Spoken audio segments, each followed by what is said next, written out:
My daughter banned me from her wedding, so I secretly canceled the whole thing. Imagine being cast out of your own home because you weren't the favored child. Years later, you've risen to success and the very family that abandoned you comes knocking for help. What would you do when faced with such a choice? Before continuing the story, tell me which city you're watching from. I want to know how far this video has come. Don't forget to like and subscribe to the channel so I can send you exciting stories like this every day. I was abandoned by my family due to my golden sister's success. Now she's begging for help as the family business falls apart. I, 32F, never imagined that I would be sharing my entire being online, but here I am. My life was completely upended in a way I never anticipated. I was expelled from the house by my parents. And why? Because I managed to pay for my MBA without their invaluable assistance, and my sister, 36F, the golden child, couldn't tolerate. Although it's a lengthy tale I need to vent, and perhaps you guys might provide some guidance or simply a virtual shoulder to weep on. Allow me to illustrate the dynamics of my family for you. I've always been the underdog, the last in line, and the one who never quite fits in. It was obvious from the beginning that my sister was the favorite, growing up in a suburban community just outside of Chicago. My folks would hold a parade if she received an A. It was like, oh cool, what's for dinner? If I received an A, you understand. Emily, my sister, was always the center of attention. She seemed to do better at everything without really trying. And she was more attractive and gregarious. School plays? She took the lead. Captain of a sports team? Naturally, grades? Perfect scores. I was the awkward, bookish kid who didn't want to be in the spotlight and would rather sit in my room and code. My parents were enamored with Emily, as if she were a prodigy when she enrolled in a prestigious business school. They covered everything, including her tuition, fashionable clothes, her apartment in a fancy area of town, and even her excursions to Cancun over spring break. They were often boasting to anyone who will listen about their successful daughter because they were so proud of her. I kept my head down and assumed I would have to handle things alone in the interim. Despite taking out loans and working part-time jobs during my time in college, I was still able to earn honors in computer science. But was there a celebration for me? No, my mother just said, "Dear, that's nice. Have you looked at the pictures from Emily's graduation? Wasn't she beautiful?" In the present, I have spent the last few years managing projects for a digital company. Although it pays the bills and is a fine job, I'm looking for more. One day I hope to launch my own business, rise in my realm, or even get into top management. I therefore made the decision to apply to a respectable university's MBA program. The catch? The cost of tuition is extremely high, 6 figures to be exact. I had the hope that my parents might lend me some support. After all, they funded Emily's whole schooling, right? After a family supper one evening, I sat them down and, to my astonishment, the topic of conversation revolved around Emily's most recent achievement at the family restaurant. I outlined my strategy, gave them an overview of the school, described how it would advance my career, and then tactfully brought up the topic of tuition. The expressions on their faces, it would seem as though I had asked them to sell their kidneys or something. They informed me outright that they couldn't pay my tuition, which is fine. I understand that MBAs are costly. But the fact that they refused to even co-sign a loan was what really infuriated me. I only wanted their assistance so I wouldn't be drowning in debt for the rest of my life, not to pay for everything. Their logic: we have already covered Emily's tuition. Now is the time to consider our future. The worst part is that they also intended to grow the family restaurant. It seemed like they were investing all of their savings in that. What I was hearing was unbelievable. So you could afford Emily's entire education, but you can't even co-sign a loan for me? Trying to speak steadily, I asked, "Well, honey, Emily's education was an investment in the family business," my mother boldly said. "You have an MBA. That's only for you, isn't it?" Only for me, as if I weren't related to them, as if they didn't care about my success. I was at a loss. My parents seemed to be putting unnecessary barriers in my path, but I didn't want to miss this chance. When it came to me, they had to be prudent and frugal, but they had no trouble spending a lot of money on Emily. I had no choice but to ask my Aunt Catherine. Now, let me tell you that my dad's older sister, Aunt Catherine, is quite different from my parents. To be honest, she is far more successful than both of them, and works as a neurosurgeon. She has always been nice to me, though, and she's also quite grounded. There was always this strange tension between her and my parents. At family get-togethers, they would pretend to be courteous, but I could tell they were resentful of her success in comparison to their own. In particular, my dad detested feeling like he was overshadowed by her. When I was younger, I overheard arguments in which my dad accused Aunt Catherine of being conceited and defaming him. At first, I wasn't particularly interested in involving her, but I was desperate. One day I contacted her to see whether she would be able to assist me with the tuition. I described the circumstances, my parents' refusal to assist, and the significance of this MBA to me. Aunt Catherine made no hesitation at all. "Of course I'll help," she said. "Why didn't you approach me earlier? It would be an honor for me to invest in your future because I've always believed you have a lot of promise." I felt so grateful, but I was also afraid my dad would find out. He would go crazy if he found out that I had approached his sister behind his back to request money. In order to keep it a secret, I pleaded with Aunt Catherine. Recognizing the complicated family dynamics at work, she concurred. After that, everything was well for a time. Since my tuition was paid for and I was preparing to begin my MBA school, I assumed I was safe. I felt both anxious and optimistic about the future. I felt like I was winning for once. Emily made the decision to wreck everything at that point. I'm still not sure how she learned that I had asked Aunt Catherine for assistance. Perhaps she snooped through my emails when I wasn't looking, or perhaps she overheard a call. However, she did discover, and as the golden child that she is, she was unable to ignore it. She had to make it into a large theatrical spectacle.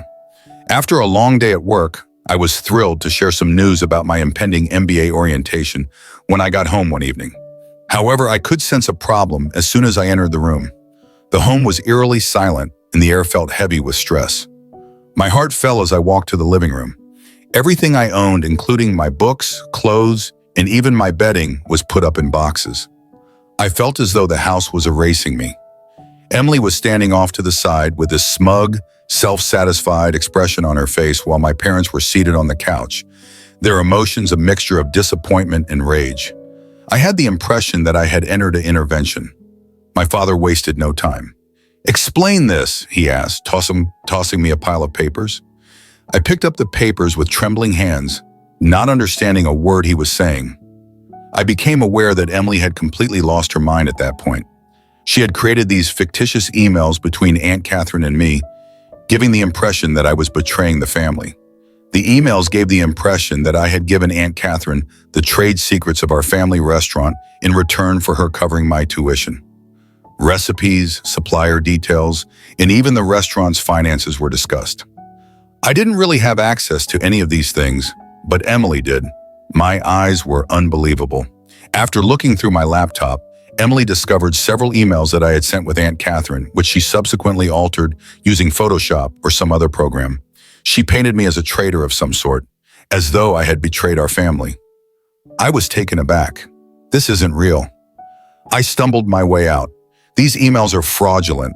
I would never do this. My parents, however, didn't even pay attention.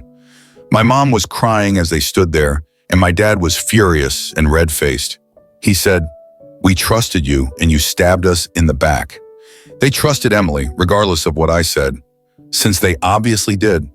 She was always believed by them. It felt as though I had vanished from the world, and that all the years I had spent being a good daughter, working hard and never getting into trouble, were in vain. I knew then and there that I would always be second best in their eyes. They would always have doubts about me. My father said, "You must go," in a chilly tone. "We won't have a traitor in this house." I pleaded with them to think again. I made an effort to clarify the MBA and how Aunt Catherine was only assisting me, much like they had assisted Emily. My parents didn't care, but I didn't want to burden Aunt Catherine, especially since she had already promised to cover my tuition. They claimed I was a traitor and refused to interact with me. Emily simply stood there the entire time, her arrogant expression never changing. Her eyes said louder than words could. She had prevailed. The sister, whom she always viewed as a rival, was finally gone. That was it. I only had a few boxes of my belongings and the clothing on my back when I fled. I noticed the neighbors looking out their windows while I was loading my car, presumably curious about the drama. I felt totally alone, deceived and embarrassed. As soon as I was in my car, I called Aunt Catherine, crying so hard that I could not speak. Without asking any questions, she told me to come to her apartment right away. Without her, I'm not sure how I would have made it through. I'm currently residing at Aunt Catherine's home. With her offer of a place to stay and her assurance that she still wants to assist with my MBA, she has been a tremendous support system. Nevertheless, I vividly remember that night. Emily standing there with that arrogant expression on her face, knowing she had won, my parents glaring at me like I was a criminal, and all of my belongings packed away when I walked into my house. I don't know. I'm not sure what to do, Reddit. A part of me wants to defend myself and show that Emily was lying. If I look closely enough, I could certainly find proof that the emails were forged, but I also want to break all connections and never look back. For those who are so eager to assume the worst of me, why should I fight? How can I possibly comprehend this betrayal? Given that my own family has abandoned me, how can I go on? In a few weeks, the MBA program will begin, and I should be thrilled. However, I'm coping with this emotional trauma instead. I keep going over everything again in my mind, wondering if I missed any clues. Was Emily this cunning all the time? Were my parents as eager to discard me all the time? After this, how can I ever trust anyone again? Aunt Catherine advises me to concentrate on the chances my MBA will present for my future. Although it's difficult to look past the hurt and rage in the moment, she claims that achievement is the best form of retaliation. I would appreciate any guidance. From here, how do I reconstruct my life, given that my own sister would go to such extent to harm me? How do I handle this? And when I feel so damaged on the inside, how do I interact with my MBA program instructors and classmates? Here, I feel like I'm drowning. Give me a lifeline, Reddit, if you can. Update 1. It's been a long time, 3 years to be precise, Reddit. Since I last wrote about my family throwing me out, a lot has happened. I wanted to let you know how things have progressed. I started by finishing my MBA program, which had a profound impact on me. I was in a lot of mental upheaval when I first started, but I was able to focus all of that energy on my academics. I graduated at the top of my class, but it wasn't easy. The girl who constantly felt inferior is no longer there. She has been replaced with a lady who is confident in her abilities and doesn't hesitate to express them. I got a job at a prestigious consulting business after graduating. I love my job, but it's tough. I'm in a setting where my abilities and diligence are truly valued for the first time in my life. No more living in the shadow of others. During all of this, Aunt Catherine has been a rock. She's become the loving family I never had, not just a place to stay. We discuss everything from her most intriguing medical cases to my most recent professional endeavor during our weekly dinners. I've learned so much from her about defending my rights and appreciating my own worth. 3 years of radio silence about Emily and my parents. No emails, texts, or phone calls. It was painful at first. However, as time went on, I came to see that their absence was enabling me to develop in ways that I could not have while living with them. I've created a proud life for myself, free from the need for approval and continual comparisons.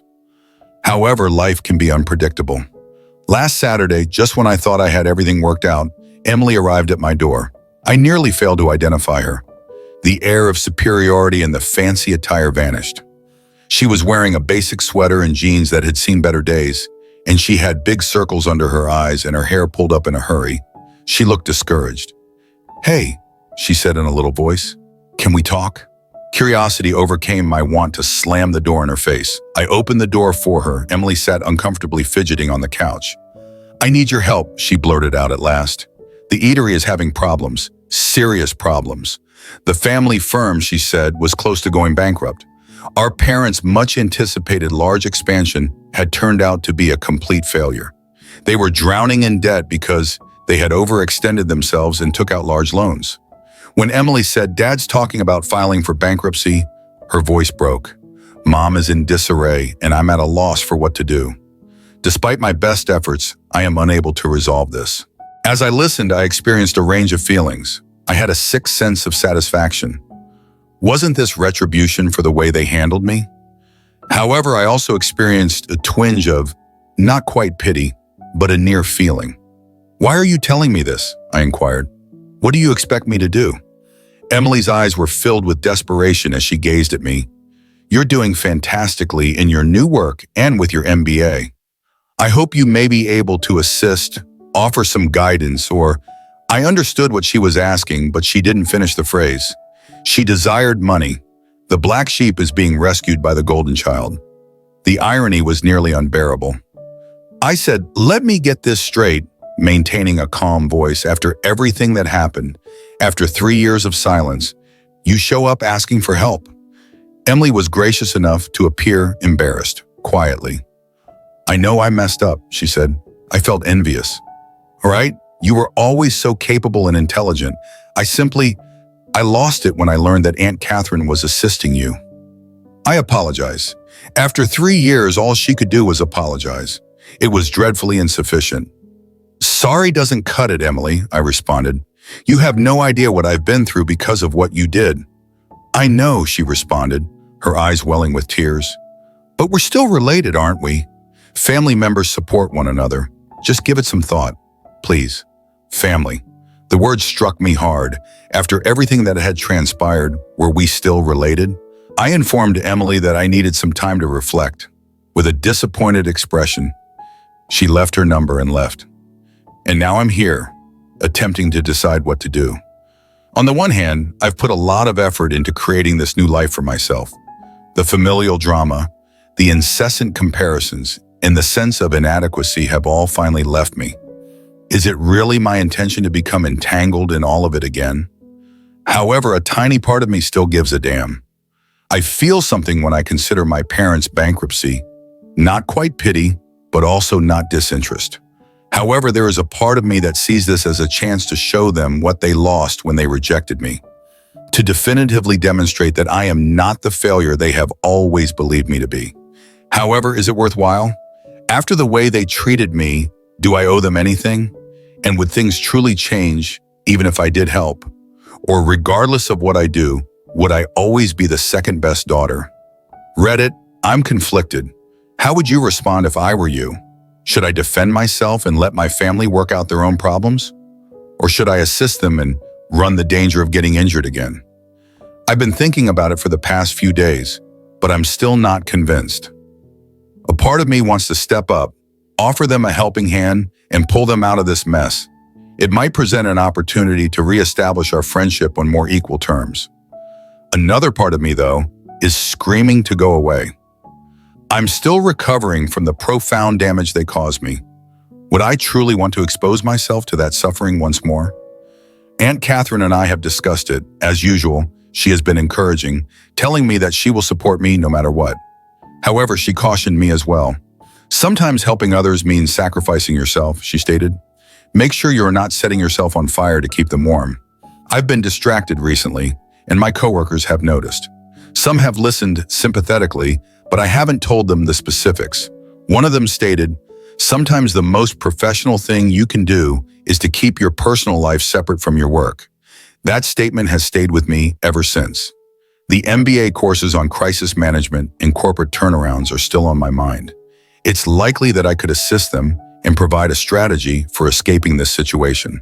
Should I, though? Am I accountable? What about the apologies from Emily? Is it sufficient? Is this just another ploy? Or can I believe that she truly feels bad? I'm also concerned about how it might affect my personal financial security. Even though I'm doing well now, I'm not exactly making a ton of money. Assisting them might jeopardize my future ambitions. One thing is certain, this time, whatever I decide, it will be on my terms. I've changed from being that insecure, terrified girl. No matter what occurs with my family, I will always be a strong, accomplished woman who recognizes her value. What do you think, Reddit? Should I put my own health first and let my family deal with the fallout from their choices? Or should I offer them assistance? I'd greatly benefit from an independent viewpoint on this. Update 2, it's me again, Reddit. Things have taken a crazy turn since my previous update, and I can't believe I'm back so quickly. Do you recall how I debated whether or not to assist my family with their restaurant problems? The cosmos, however, chose to give me still another surprise. My parents arrived at my workplace a week following Emily's visit. You read correctly, my office. They just showed up in the lobby one afternoon after somehow figuring out where I work. Talk about a systemic shock. My assistant buzzed me while I was in the middle of a meeting to let me know that two people were requesting to see me. My heart almost stopped when she told me about them. Feeling as though I was walking to my own death, I excused myself from the meeting and proceeded to the lobby. My parents were there, looking older and more worn out than I had recalled. Dad's shoulders were hunched in a manner I had never seen before, and Mom's hair had turned fully gray. The weight of 3 years of stillness hung between us as we simply stared at one another for a minute. Dad finally stated, "We need to talk," in a rough yet oddly diminutive voice. I took them to a coffee shop nearby since I didn't want to have this discussion at work. An uneasy hush descended upon us as we sat down with our beverages. Determined not to make things easy for them, I waited for them to speak. Mom was the first to break. She added, "We were wrong," in a shaky voice. "We ought never to have expelled you. We ought to have paid attention to you. We sincerely apologize." Over the last 3 years, I had dreamed of this moment countless times. But now that it was actually occurring, I felt nothing. There was only a hollow emptiness. No relief, no joy, not even rage. Dad added his voice. "You should return home. We can overcome this difficult period as a family once more." To give myself some time, I took a drink of my coffee. "Why now?" At last, I inquired. "Why after 3 years of silence?" After they looked at each other, I realized there was more to this tale. The depth of their desperation became evident as they started to explain. The restaurant was a total failure, not merely having financial difficulties. In addition to going overboard with the expansion, they had been taking shortcuts and breaching the law to stay afloat, including tax evasion, health code infractions, and even some dubious supplier transactions. They now face possible criminal penalties in addition to bankruptcy. Dad said, "We need your help," in a voice that was just audible above a whisper. "Your business knowledge, your connections. You could save us?" Stunned, I sat there. My parents, who had dismissed me on false pretenses and had always viewed me as second best, now viewed me as their only hope. "Let me get this straight," I remarked, finding it difficult to maintain my composure. "You kicked me out, believed the worst of me without any proof, didn't contact me for 3 years, and now you want me to bail you out of your illegal activities?" Mom attempted to grasp my hand as she reached across the table. I retreated. With tears in her eyes, she continued, "We know we don't deserve your help. However, we remain family. We're at a loss on what to do. So please, family." That word was used once more. However, as I observed them, I came to the realization that they were no longer members of my family. Aunt Catherine, a member of my family, had given me unwavering support. My family consisted of the friends I had established at work and in my MBA program who respected me for who I was. I inhaled deeply. I said, "I'm sorry," and I was surprised at how composed I felt. "But I'm unable to assist you. What you're asking, money isn't the only factor.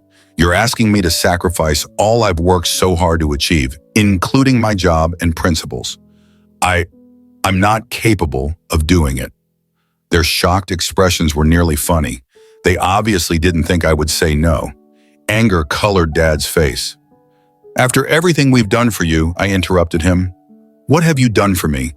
You mean denying me support for my education when you paid for Emily's, excluding me on false pretenses, and favoring her throughout my life?" Now Mom was crying aloud. "Please, sweetie, we'll lose everything." I experienced a little pang of guilt. Then I thought back on the previous 3 years, including the hardships, the suffering, and the development and accomplishments I had made on my own. I stood up and said, "I'm sorry you're in this situation, but these are the results of your own actions. I am unable to save you." "We'll be ruined," Dad yelled as I turned to go. "Is it your preference?" I stopped and turned to face them. "I want you to accept responsibility for your actions," I stated. "I want you to understand how much you lost when you threw me out. What I really want, though, is to be free of your drama and manipulation." I left my parents behind and left the coffee shop after that. I felt as though a burden had been lifted as I entered the street. I had finally chosen myself. set my boundaries, and confronted them. However, the tale doesn't stop there. I gave that confrontation a lot of thought. I came to the realization that merely leaving was insufficient. My parents' actions were unlawful, and if they persisted, others might suffer harm. I therefore had to make a tough choice. I reported what I learned about the restaurant's unlawful operations to the appropriate authorities, including the police, the IRS, and the health department. Although I knew it was the right decision, it wasn't an easy one. The consequences were severe and quick. Screaming and sobbing, Emily called me and accused me of ruining the family. I don't know what grounds my parents believed they had, but they alternated between pleading for assistance and threatening legal action in their voicemails. But I didn't back down. I informed the authorities of what I knew and made it apparent that I was not involved in any unlawful activity.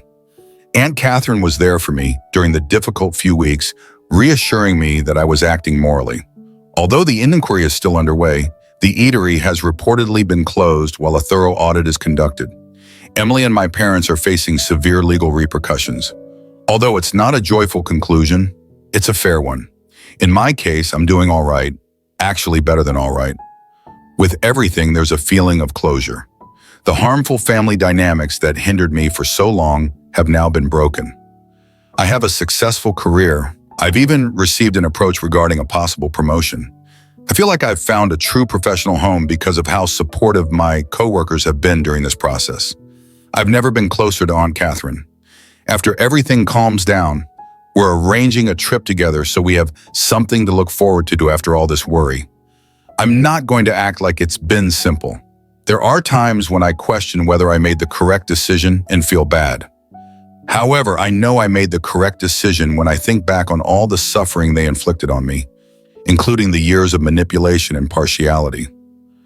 Here I am then. I felt confused and alone after being evicted from my house 3 years ago. I am now independent, prosperous in my work, surrounded by individuals who truly care about me, and at last free from my family's poisonous influence.